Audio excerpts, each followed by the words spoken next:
નમસ્કાર મિત્રો, અમારી પીકે ગુજરાતી ચેનલમાં તમારું સ્વાગત છે। મિત્રો, અત્યારે હાલની સૌથી મોટી અને દુઃખદ ખબર સામે આવી રહી છે। જી હા મિત્રો, આપને જણાવી દઈએ કે પશ્ચિમ આફ્રિકાના સરનટેટ બુકીના ફાસોમાં જિહાદી હુમલામાં 100થી વધુના મોત થયા છે। ત્યારે મિત્રો વધુ આપને જણાવી દઈએ કે આ હુમલામાં દેશના સૈનિકો ઉપરાંત સહાય કાર્યકરો પણ માર્યા ગયા છે।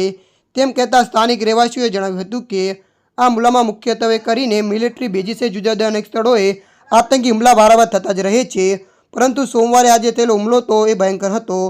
ત્યારે મિત્રો મળતી માહિતી અનુસાર વધુ આપને પણ જણાવી દઈએ કે દેશના જીબો શહેર ઉપર તો આતંકીઓએ ઘણા મહિનાથી ગજબનો સખત ઘેરો નાખ્યો છે, તેમ એક સ્થાનિક રહેવાસીએ પત્રકારને બામાકોમાં જણાવ્યું હતું। ત્યારે મિત્રો અત્યારની આ મોટી દુઃખદ ખબર મળી રહી છે।